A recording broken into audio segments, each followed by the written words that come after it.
అందరికీ నమస్కారం అండి. తెలుగు కథలు బై లహరి ఛానల్కి స్వాగతం. అలిగిన వేళనే చూడాలి గోకుల కృష్ణుని అందాలు. అలుక మానవే చిలుకల కొలికిరో. ఆ కవిత్వంలో ఎన్ని సొగసులు. పారిజాతను ఘట్టంలో సత్యభామ కోప గృహ ప్రవేశం. శ్రీకృష్ణుడు ఆమె గారిని ప్రసన్నురాలిని చేసుకోవడానికి పడిన పాట్లు మధుర కావ్యంగా నిలిచిపోయింది.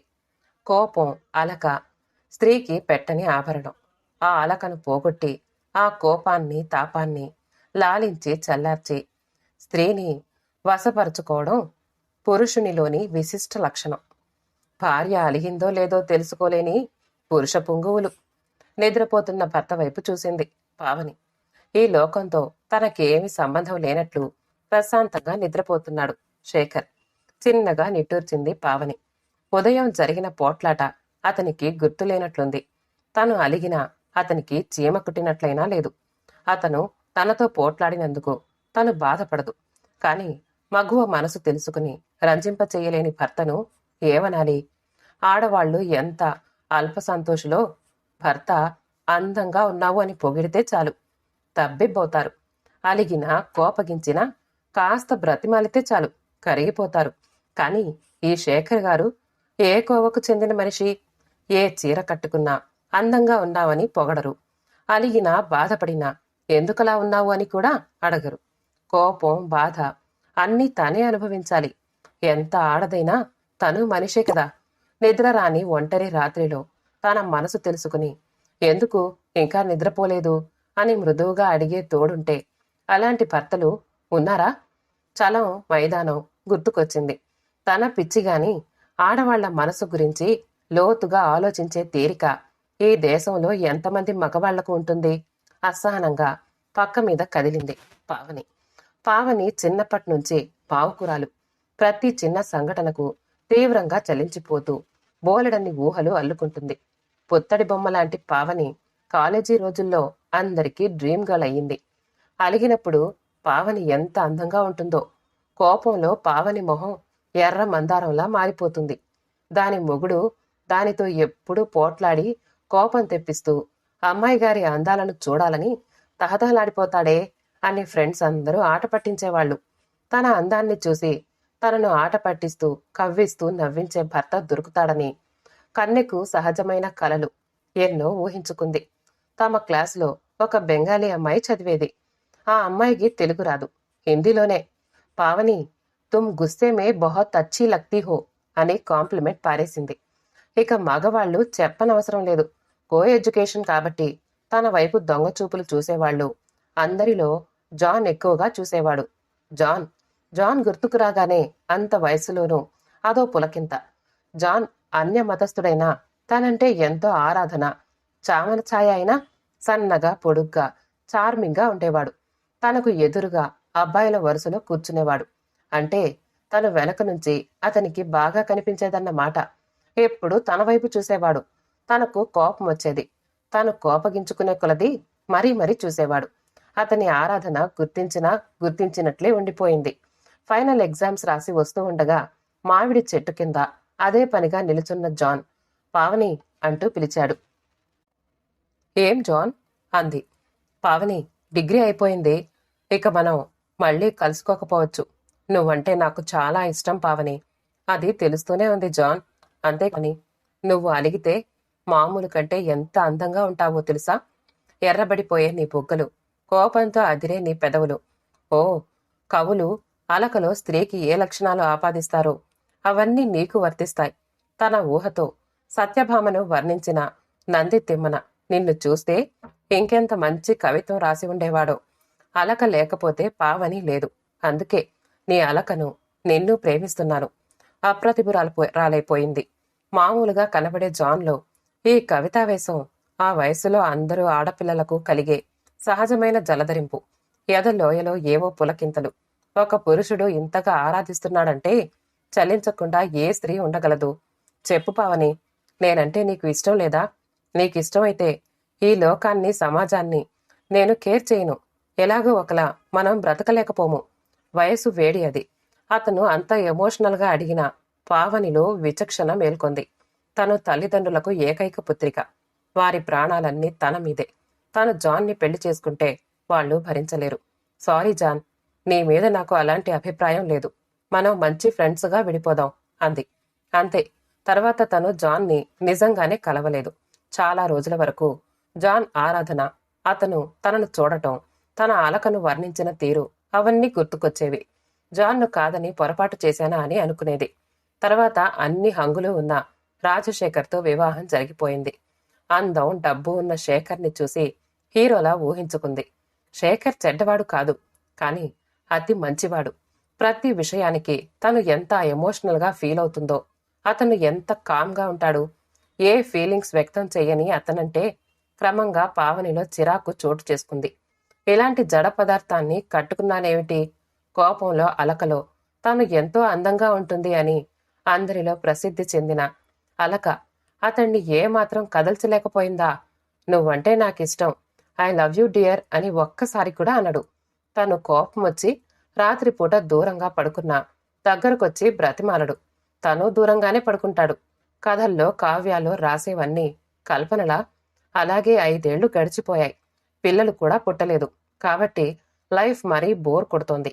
ఇద్దరిని పరీక్షించిన డాక్టర్లు ఎవ్వరిలోనూ లోపం లేదన్నారు. సమయం కోసం చూస్తున్నారు. నిస్పృహతో గడుపుతూ ఉన్న పావనిలో ఆ రోజు ఉదయం శేఖర్తో జరిగిన పోట్లాటతో మరింత అసంతృప్తి పెరిగింది. తాను అలిగినా, కోప్పడినా పట్టించుకోడు.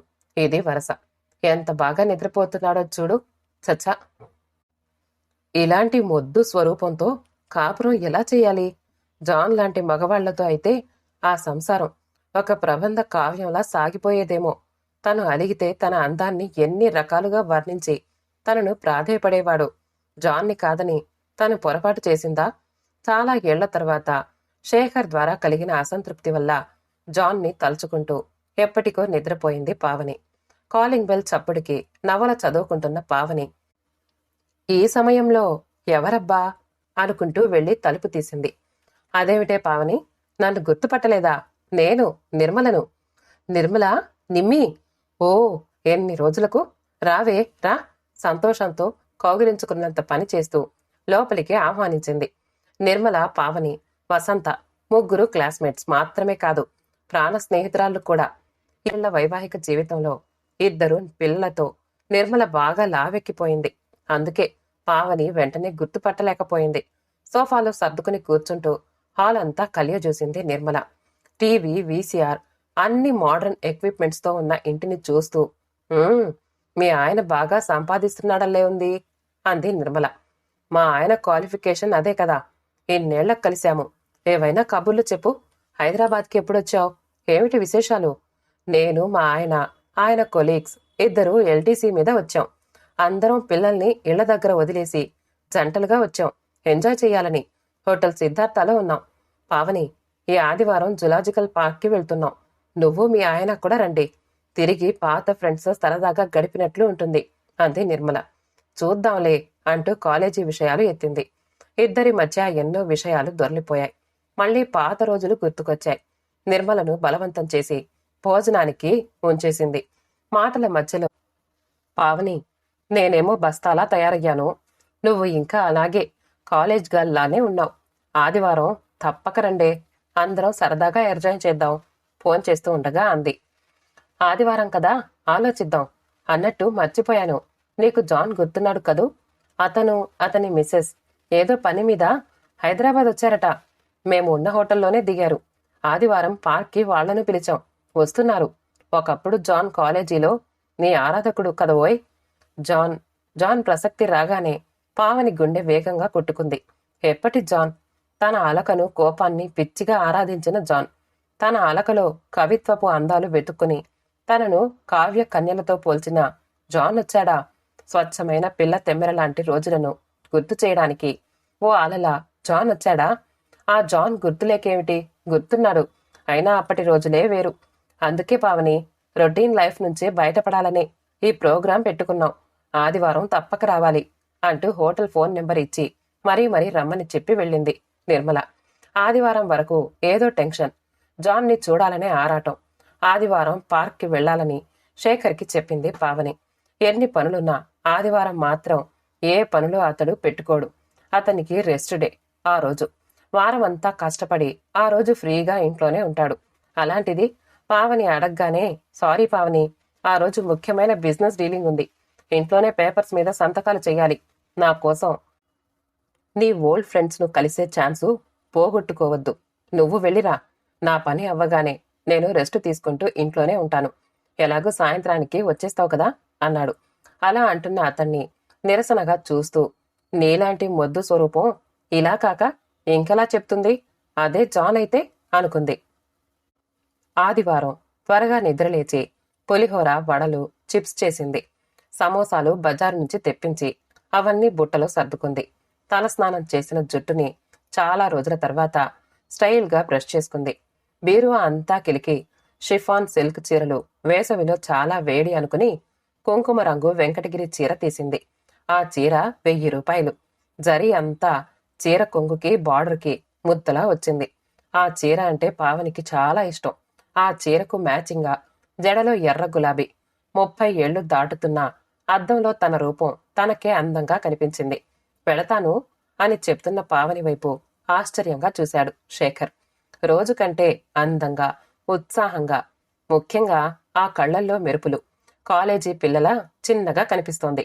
జాగ్రత్తగా వెళ్ళిరా పావని అన్నాడు. జాన్ని చూడాలనే ఆత్రంతో ఉన్న పావని అతని కంఠంలోని ఆప్యాయతను గుర్తించలేదు. ఆటోలో జులాజికల్ పార్క్ ముందు దిగింది. గేటు దగ్గరే ఎదురు చూస్తున్నారు నిర్మల. పావని ఒక్కటే ఆటోలో దిగగానే, అదేమిటే మీ శ్రీవారు రాలేదా? ఒక్కదానివే వచ్చావే అని అడిగింది నిర్మల. రాలేదు, ఏవో పనులున్నాయట అని చెప్పింది. అక్కడున్న జంటలకు పావనిని పరిచయం చేసింది నిర్మల. జాన్ వైపు చూసింది పావని. జాన్ జుట్టు అక్కడక్కడ తెల్లబడిపోయింది. బాగా లావయ్యాడు. అయినా స్మార్ట్గానే ఉన్నాడు. జాన్తో పోలిస్తే తన భర్త చాలా అందగాడు. కానీ జాన్ భార్య మేరీ కాస్త ఛాయ తక్కువగా ఉన్నా జాన్కి జంటగా సరిపోతుంది. అందరూ లోపలికి నడిచారు. ఏవేవో కబుర్లు. పావని, నువ్వు కట్టుకున్న చీర చాలా బాగుంది. 1000 రూపాయలైనా ఉంటుంది కదూ?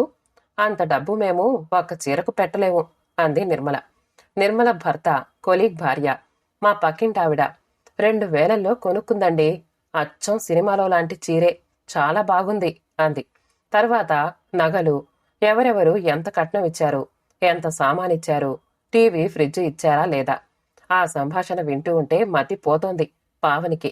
లోకంలో ఇంకేమీ సమస్యలు లేనట్లు ఇదే సంభాషణ చక్కగా కాలేజీ రోజుల గురించో, మంచి పుస్తకం గురించో, దేవులపల్లి కవిత్వం గురించి మాట్లాడుకోవచ్చుగా. మా అమ్మాయి పేరుతో ఫిక్స్డ్ వేశామండి, దాని పెళ్లికి పనికొస్తుందని చెప్తోంది నిర్మల. పావనికి ఆశ్చర్యంగా ఉంది. కట్నం అంటే మండిపడే నిర్మల, కాలేజీ రోజుల్లో ఎన్నో ఉపన్యాసాలిచ్చిన నిర్మల, తను కట్నం ఇచ్చి పెళ్లి చేసుకుంటుంది అని తన పెళ్లి కుదిరినప్పుడు తన ఫ్రెండ్స్ అంతా తనను దుయ్యబట్టారు. పావని, నువ్వు కట్నం ఇచ్చి చేసుకోకుండా నిన్ను ఆరాధించే జాన్తో లేచిపోయి ఉండినా మేము బాధపడేవాళ్లం కాదు. కట్నానికి వ్యతిరేకంగా యువతరం ముందుకు రావాలి ఆవేశంగా అంది నిర్మల. అందరిలో, ఫ్రెండ్స్ అందరిలో తను తప్పు చేసిన దానిలా, దోషిలా ఫీల్ అయింది ఆనాడు. మరి ఈనాడు హఠాత్తుగా వసంత గుర్తుకొచ్చింది. నిమ్మి, వసంత ఎక్కడుందే అని అడిగింది. నీకు తెలుసుగా, కట్నం లేకుండా ఆదర్శం అంటూ కులాంతర వివాహం చేసుకుంది. ఇద్దరు రాజమండ్రిలో ఏదో ప్రైవేట్ స్కూల్లో జాబ్ చేస్తున్నారు. ఇద్దరికీ కలిపి 1000 రూపాయలు వస్తే ఎక్కువ. దాని ఆదర్శం దానికేం మిగిల్చింది చెప్పు? అమ్మ నాన్న చూపించిన సంబంధం చేసుకోకూడదా? వాళ్ల ప్రాపర్టీని కప్పిపుచ్చుకోవడానికి ఒక్క పిల్లవాడితోనే ఆపరేషన్ చేయించుకున్నారు. ఒక్క బిడ్డ కాదు అన్నట్లు వాళ్ళది మరీ బడాయి అక్కసుగా అంది నిర్మల. ఇద్దరు ఆడపిల్లల తర్వాత ఆపరేషన్ చేయించుకోబోతే కట్నం తీసుకుని పెళ్లి చేసుకున్న ఆమె భర్త, అత్తగారు వంశోద్ధారకుడి కోసం ఆపరేషన్కి అనుమతించలేదు. పోయింది పావని. వాళ్లు నమ్మిన ఆదర్శాన్ని ధైర్యంగా జీవితమంతా ఆచరిస్తున్న వసంతన నిర్మల తప్పుపడుతోంది. కాలేజీ రోజుల్లోని ఆ స్వచ్ఛమైన మనసులు ఎందుకిలా కలుషితమైపోయాయి? ఎంత హిపోక్రసీ! దేనికోసం? భావి పౌరులను తయారు చేసే మనలోనే ఇంత హిపోక్రసీ ఉంటే ఇక వాళ్లు ఎలా తయారవుతారు? 30 ఏళ్లు నిండిన ఆడవాళ్లంతా ఇలాగే తయారవుతారా? కాలేజీ విషయాలు చెప్పుకుంటూ సరదాగా గడపాలని భర్త రెస్ట్ డేను కూడా లెక్క చేయకుండా వచ్చింది. కాని ఇలాంటి మాటల కోసం కాదు. తర్వాత పావనిలో ఉత్సాహం చచ్చిపోయింది. నడుస్తున్న పావని పక్కగా వచ్చాడు జాన్. జాన్ రాగానే పావనిలో చలనం వచ్చింది. జాన్తోనైనా పాత జ్ఞాపకాలు తలుచుకుంటే ఎంత బాగుంటుంది. పావని, నువ్వు ఏవీ మారలేదు. అప్పట్లాగే అందంగా ఉన్నావు. ఒక విధంగా చెప్పాలంటే ఇప్పుడు అందంతో పాటు హుందాతనం వచ్చింది అన్నాడు. అతని పలుకులు చిరు జల్లుల్లా అనిపించాయి. మనసు 7 ఏళ్లు వెనక్కి వెళ్ళిపోయింది. జాన్ అప్పుడు నువ్వు నువ్వు నా అలకను మెచ్చుకునేవాడివి తడబడుతూ అంది. అతని నోటి వెంట తన సౌందర్యాన్ని పొగిడించుకోవాలని అనే స్త్రీ సహజమైన కోరిక తప్ప పావని మనసులో ఏ దురుద్దేశం లేదు. ఆ అది ఆ వయసు వేడి, ఆకర్షణ. పావని, అప్పట్లో నువ్వు నన్ను కాదనడమే మేలయ్యింది. మనం పెళ్లి చేసుకునుంటే ఇరువైపుల పెద్దవాళ్లకు దూరమయ్యేవాళ్లం. మన ప్రేమ ఆకలి కోరికలను తీర్చలేదుగా. మేరీ ఓన్లీ డాటర్ వాళ్ళ తల్లిదండ్రులకు. వాళ్ళ నాన్న టీవీ, ఫ్రిడ్జ్ అన్నీ ఇచ్చాడు. లైఫ్ ఆనందంగా ఉంది. తర్వాత జాన్ మాటలు వినపడలేదు పావనికి. బాపిరాజు, శశికళ, కృష్ణశాస్త్రి, ఊర్వశి వికృతంగా నవ్వుతున్నారు. నందితిమ్మన సత్యభామ అందవిహీనంగా మారిపోయింది. ఏమిటిది? మనుషుల్లోని స్వచ్ఛత ఎందుకు కలుషితమైపోతోంది? అయితే కాలేజీ రోజుల్లోని ఆదర్శాలన్నీ గాలి మాటలేనా?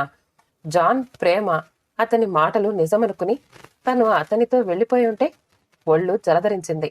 ఈ సో కాల్డ్ ఆదర్శవాదులు, ఈ హిపోక్రాట్సా రేపటి తరానికి పునాదులు?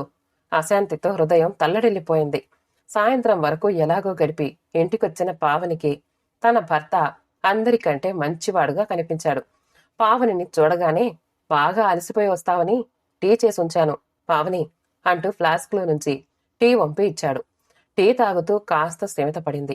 ఎలా ఉంది పావని టీ అని అడిగాడు. పైకి ఒక రకంగా మాట్లాడుతూ మనసులో వికృతమైన ఆలోచనలు పెట్టుకునే చాలా మంది మనసుల కంటే ఎంతో బాగుంది అనుకుని బాగుందండి అంది.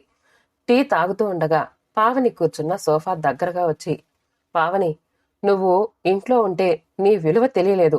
నువ్వు లేని ఇల్లు ఎంత బోసిగా ఉందో తెలుసా? నా జీవితం నీతో ఇంత ముడిపడి ఉందా అని అనిపించింది. అతను చెప్తున్న మాటలకి విభ్రాంతిగా టీ తాగడం ఆపేసి చూడసాగింది. తన భర్త రాజశేఖరేనా ఇలా మాట్లాడుతోంది? ఏ ఫీలింగు లేదనుకున్న జడ పదార్థం. పావని ఆశ్చర్యం గమనించి, పావని, నాకు తెలుసు నీ ఆశ్చర్యం. కథల్లో, సినిమాల్లోలా ప్రవర్తించలేదని నన్ను ఒక జడ పదార్థంగా అనుకున్నావు కదూ. జీవితం ఊహలు కాదు, ప్రాక్టికల్గా ఆలోచించాలి అనే తత్వం నాది. ఏ ఫీలింగ్ అయినా మనసులో దాచుకుంటేనే అందం అనుకునేవాణ్ణి నేను. మగవాడు 40 ఏళ్ల వరకు శ్రమపడి డబ్బు సంపాదించాలి. 40 తర్వాత ఏ వ్యక్తికైనా శరీర దారుఢ్యం తగ్గిపోయి రోగాలు మొదలవుతాయి కదా. అంతలోపే డబ్బు సంపాదించి నా భార్యా పిల్లల్ని సుఖపెట్టాలి అనే తాపత్రయం నాది. కథల్లో, సినిమాల్లోలా ఉండే ఆదర్శ దంపతులు ఎంతమంది ఉంటారు పావని? నా డబ్బు సంపాదనలో నిన్ను, నీ కోరికలను నిర్లక్ష్యం చేసినా డబ్బు విలువ నాకు బాగా తెలుసు పావని. 40 ఏళ్ల తర్వాత నీ దగ్గరే ఉంటూ హాయిగా విశ్రాంతి తీసుకుంటాను. అందుకే నా ఈ శ్రమ. అంతేకాదు, నా భార్యగా, ఈ ఇంటి వెలుగుగా నువ్వు అందంగా ఉన్నా లేకపోయినా నిన్ను ప్రేమిస్తాను పావని. అది నా బాధ్యత. నీ బాధ, కోపం, సంతోషం అన్ని ఫీలింగ్స్ ని భరించేవాణ్ణి నేనే కదా. నువ్వు నన్ను జడ పదార్థం అనుకున్నా సరే అన్నాడు. అలకలో తన అందాన్ని కావ్య నాయికలతో పోల్చిన జాన్ కంటే, నిర్మల లాంటి హిపోక్రెట్స్ కంటే తను మొద్ద అవతారం అని భావించే తన భర్త ఎంత గొప్పవాడు. ఎందుకో విపరీతంగా నవ్వొచ్చింది. తెరలు తెరలుగా నవ్వసాగింది. ఎందుకలా నవ్వుతున్నావు పావని? అంత సిల్లీగా మాట్లాడానా? లేక నా మీద అలక కాదు కదా? భయం నటిస్తూ అడిగాడు. కాదండి, ఇక మీదట నేను అలగనే అలగను. అలక అంటే నాకు అసహ్యం అంది నవ్వుతూనే. ఇంతవరకు భర్తను జడ పదార్థం అనుకునే పావని కథని విన్నాం కదా.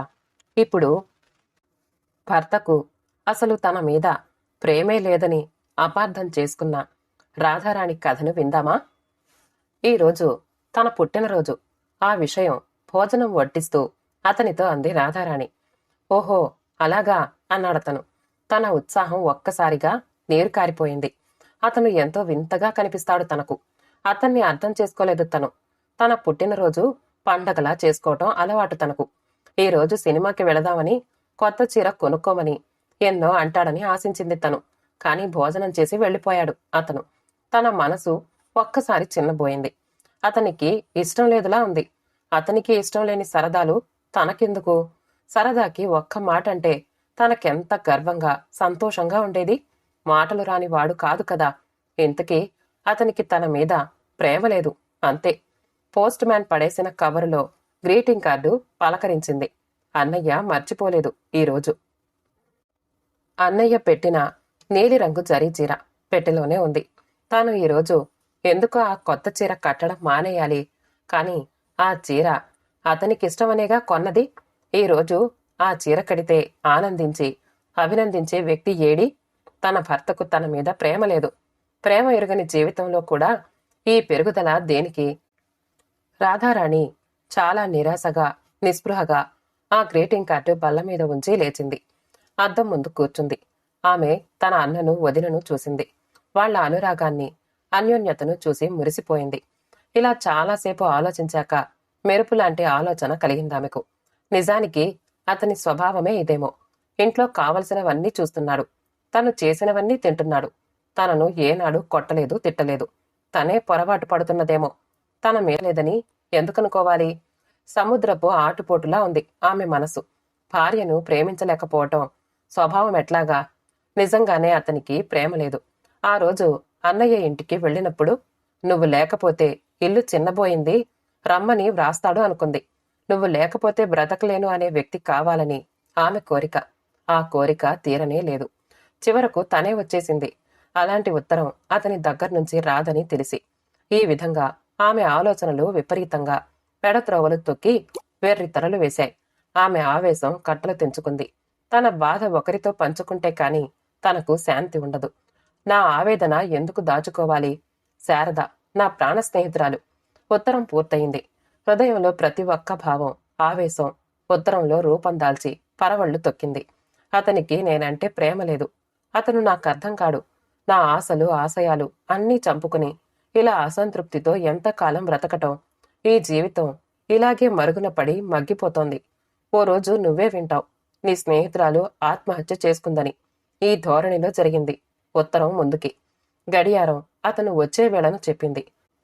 ప్రాణం లేని ప్రతిమలా కూర్చొనిపోయింది రాధారాణి. తన ఉనికి గుర్తించి తను లేకపోతే బ్రతకలేను అనే వ్యక్తి కావాలని కోరింది తను. కాని అతనొచ్చేస్తాడు. ఆమె గబగబా లేచి ఉత్తరాన్ని గదిలో పరుపు కింద పడేసింది. అతను ఆఫీస్ నుంచి వచ్చాడు. ఆమె కాఫీ తెచ్చి ఇచ్చింది. ఆమె ముఖంలోకి చూశాడు. అట్లా ఉన్నావేమి అన్నాడతను. ఆమె మాట్లాడలేదు. తల నొప్పిగా ఉందా అన్నాడు. అవును అంది ఆమె ఎటో చూస్తూ. అంతే. పరుపు కింద దాచి ఉంచిన ఉత్తరం ఒకసారి గుర్తొచ్చింది. ఎందుకో భయమేసింది. ఒక్కసారి మళ్లీ చదవాలి అనుకుంది. కాని ఆ పరుపు కింద రోజు ఉండే డైరీ ఆమెను ఎక్కువగా ఆకర్షించింది. అది రోజు అక్కడే ఉంటుంది. కాని ఏనాడు ఆమె దాన్ని చదవలేదు. ఏముంటుంది దానిలో? అతనికి తనంటే ఉన్న అయిష్టతను పేజీల్లో నింపుకుని ఉంటాడు. ఇతరులతో చెప్పుకోవడం కన్నా డైరీలో రాసుకుంటే బాగుంటుందేమో మరి. తనకన్నా తెలివైనవాడు. కవర్ పక్కన పడేసి డైరీ తిరగేయటం మొదలెట్టిందామె. ఆవేశంలో పేజీలు బాగానే ముందుకు జరిగాయి. ఒక్క పేజీ మాత్రం ఆమె కళ్ల నుండి తప్పించుకుపోలేదు. రోజు కన్నా ఈ రోజు బావుంది. రోజు కన్నా ఈ రోజు బావున్నావు. నాకిష్టం అని తెలిసేలా ఉంది. నీలం జరి చీర కట్టుకున్నావు. నాకు కవిత్వం వస్తే నీ అందాన్ని, నా అదృష్టాన్ని ఎన్ని పద్యాల్లో రాసేవాడ్నో. నన్ను అమ్మ నీకిచ్చేసింది. రాధారాణి కళ్లను నమ్మలేకపోయింది. ఆమె కళ్లల్లో నీళ్లు నిలిచాయి. ఒక్క క్షణం ఆమె స్తంభించిపోయింది. ఆవేశంతో చదువుతున్న పేజీ సగంలో ఆపేసి మళ్లీ వెనక్కి తిప్పింది పేజీలు. ఒక్కరోజు నువ్వు లేకపోతే నాకు గడవదు. ఇన్ని రోజులు మీ అన్నయ్య దగ్గర ఉండిపోతే నేనేమవ్వాలి? నేను మీ అన్నయ్య ఇంటికి రావాలి అనుకున్నాను, ఒక్కడిని ఉండలేక. కాని మీరంతా నవ్వుతారని మానేశాను. నాకు తెలుసు నువ్వక్కడ నేను లేకుండా ఉండలేవు అని. బల్ల మీద ఉంచి లేచింది. అద్దం ముందు కూర్చుందామె. ఆమె రూపం ఆమెకే గర్వం కలిగించింది. పచ్చని ఒంటి మీద నీలం జరీ చీర మహా నప్పింది. తన పెద్ద కళ్ళు, నొక్కుల జుట్టు. ఇంత అందమైన భార్య ఉన్నందుకు ఎంత గర్వపడాలి? కాని రాధారాణి ముఖంలో విషాద ఛాయలు కమ్ముకున్నాయి. అంతలోనే ఆమె అద్దం ముందు నుంచి లేచింది. ఏ రోజైనా ఒక్క 10 నిమిషాలు ముందు ఇంటికి రాకూడదు? అతనికి తన మీద ప్రేమ లేదసలు. అది నిజం. ఆఫీస్ నుంచి వచ్చి బూట్లు విప్పాడతను. కాఫీ తెచ్చి బల్ల మీద ఉంచింది ఆమె. ఉత్తరాలొచ్చాయా అన్నాడతను. గ్రీటింగ్ కార్డు చూపిందామె. అతను చూశాడు, అంతే. ఆమె మాట్లాడకుండా కాఫీ గ్లాసు తీసుకుని వెళ్ళిపోయింది. వెనక్కి తిరిగిపోతున్న ఆమెను ఒక్కసారి చూసి పేపర్ చదువుతూ కూర్చున్నాడతను. ప్రేమించలేని వ్యక్తితో బ్రతకటం ఎలా? ఇష్టం లేకుండా చేశారేమో పెళ్లి. అతని మనసు ఎవరికోసమో దాచుకున్నాడు. అందుకే తన ఉనికి గమనించినట్లు ఉండడు. ఇక తన ఆశలు ఆశయాలు చంపుకుని బ్రతకవలసిందే తను. తన బాధ ఒకరితో పంచుకుంటే కాని తనకు శాంతి ఉండదు. తన బాధ గుండెల్లో దాచుకుని కృంగిపోవటం రాదు తనకి. ఇరుగు పొరుగులతో భర్తను గురించి చెప్పుకుని వాళ్ల సానుభూతి పొందడం అవివేకమవుతుంది. రాధారాణి అంతరాత్మలో ఉండి తనను పెంచి పెద్ద చేసిన అన్నయ్యని ఒక్కసారి కళ్ల ముందు నిలిచాడు. అన్నయ్య మూర్తి భవించిన అనురాగం, తన ఆవేదనను గుర్తించి కడుపులో పెట్టుకోగలవాడు అన్నయ్య. రాధారాణి 4 వాక్యాలు అన్నయ్యకి రాసింది. కాని తను తన భర్త అన్యోన్యంగా ఉన్నామని తలుచుకుని మురిసిపోతున్న అన్నయ్యకు ఈ ఉత్తరం అగ్ని వర్షించిన మేఘమవుతుంది. రాసిన కాగితం చించేసింది రాధారాణి. శారదకు తనకు మధ్య రహస్యాలు లేవు. తనకు చిన్ననాటి స్నేహితురాలు. ఎన్నో విశేషాలతో ఉత్తరాలు రాస్తుంది. ఈ రోజుకి శారద ఈ మధ్య రాసిన ఉత్తరంలో మీ ఆయన విశేషాలేమిటి అని రాసింది. ఏం రాయాలి? రాధారాణి కళ్లల్లో నీళ్లు నిలిచాయి. ఒక్క క్షణంలో ఆమె మనసులో ఆవేదన గోరంతా కొండంత అయ్యింది. అవును అంది ఆమె ఎటో చూస్తూ. అంతే. అతను కాసేపు పేపర్ చదివాడు. మళ్ళీ కాసేపు పక్కవాట ఆయనతో రాజకీయాలు మాట్లాడాడు. కాసేపు భోజనం చేశాడు. కాసేపు వెన్నెల్లో చల్లగాలిలో పడుకున్నాడు. అంతే. కాసేపట్లో రాత్రి తెల్లవారింది హాయిగా. ఆమెకు మనసు విరిగితే మళ్ళీ అతకదు అంటారు. గాజు ముక్క లాంటిది మనసు. మల్లెపువ్వు లాంటిది మనసు. సున్నితంగా చూసుకోవాలి. ఇంతకీ అతనికి తన మీద ప్రేమ లేదు. కలత నిద్రలో తెల్లవారిందామెకు. ఆ రోజు ఆదివారం. అతను భోజనం చేసి పుస్తకం చదువుకుంటూ నిద్రపోయాడు. 3 గంటలకి కాఫీ తాగి స్నేహితుడింటికి వెళ్లిపోయాడు. ఆ రోజు ఆదివారం, మరి సెలవు దినం. రాధారాణి విసుగ్గా లేచి మంచం మీద పడుకుంది. ఆమెకు ప్రపంచం గాఢ అంధకారంలా అనిపించింది. బ్రతుకు శూన్యంగా అనిపించింది. అంతలోనే మళ్ళీ ఆ డైరీ తీసి పేజీలు తిప్పింది. నాకు తెలుసు నువ్వు అక్కడ నేను లేకుండా ఉండలేవు అని. రాధారాణి ముఖం పాలిపోయింది. ఎవరో వీపు మీద చెరిసినట్లయింది. ఆ సగం చదివిన పేజీ చదవటం మొదలుపెట్టింది. నాకు 10 మందిలా మాటలు చెప్పటం రాదు. అది నా స్వభావం. నువ్వు లేకపోతే ఒక్కరోజు ఉండలేను. నీ పుట్టినరోజు రాని సంవత్సరం ఒక్కటి నా కళ్ళకు రాధారాణి. అది విచారమో సంతోషమో చెప్పలేని స్థితికొచ్చేసిందామె. కళ్ళు నీళ్లతో నిండిపోయాయి. ఏదో విజయ గర్వం ఆమె కళ్లల్లో మెరిసింది. అతనికి తనంటే అంత ప్రేమ ఉందా? తను లేకపోతే బ్రతకలేని వ్యక్తి ఒక్కడున్నాడు ప్రపంచంలో తనకు. చాలు, అది చాలు. మేఘాలు పోయిన వినిర్మలాకాశంలా అయ్యింది ఆమె మనసు. డైరీ పరుపు కింద దాస్తూ ఉంటే ఆనాటి ఉత్తరం వెక్కిరించింది. రాధారాణి బొళ్ళు భయంతో ఒక్కసారి కంపించిపోయింది. అతను ఆ ఉత్తరం చూశాడేమో ఏమో. ముక్క ముక్కలై నలిగి కింద పడింది ఉత్తరం. గడియారం వంక చూసిందామె. అతను వస్తాడిక. ఏదో తెలియని ఆనందంతో ఆమె ఒళ్ళు పరవశించింది. ఏదో తృప్తి ఆమె కళ్లల్లో దాగి కూర్చుంది. అతను ఎంతో మంచివాడు నిజంగా అనుకుంది అద్దంలోకి చూస్తూ. ఎవరు కాదన్నారు? ఎదురు ప్రశ్న వెక్కిరించింది రాధారాణికి. ఆమె బుగ్గల్లో సిగ్గు మొగ్గలు తొడిగింది. ఆమె అద్దం ముందు నుంచి లేచింది. అలంకరణ పూర్తయింది. రోజులాగా అతడు ఆఫీస్ నుంచి వచ్చాడు. ఆమె తలుపు తీసింది. ఆ రోజు కొత్తగా కనిపించింది అతనికి. ఎక్కడికైనా వెళ్తున్నావా అన్నాడు ఆమెను చూస్తూ. లేదు అంది నవ్వుతూ ఆమె. ఆ నవ్వులో దాగి ఉన్న అనంత అతనికి ఏమి ఎరుక? ఆ నవ్వులో చందమామ చోటు చేసుకున్నాడని అతనికేం తెలుసు? ఆ నవ్వు అమృతాన్ని గుమ్మరించిందని అతను ఎట్లా గ్రహించగలడు? కాని ఆమె నవ్వింది. అతను నవ్వాడు. ఎందుకో. అతడు పెదవి విప్పాడు. ఈ రోజు పోయిన బంగారం దొరికినట్లుందే నీకు అన్నాడు ఆమె ముఖంలో హద్దులు దాటిన ఆనందాన్ని ఆస్వాదిస్తూ. అవును, దొరికింది. అతని కళ్ళల్లోకి చూస్తూ ఆమె నవ్వింది. చిగురించిన వసంతంలో కోటి మల్లెలు విరిసినట్లు. కథ సమాప్తమండి. కథ నచ్చితే లైక్ చేయండి, షేర్ చేయండి, కామెంట్ చేయండి. మా ఛానల్ని సబ్స్క్రైబ్ చేసుకోండి. ఆల్ అనే బెల్ బటన్ని నొక్కండి. మళ్ళీ కలుద్దాం ఇంకో మంచి కథతో.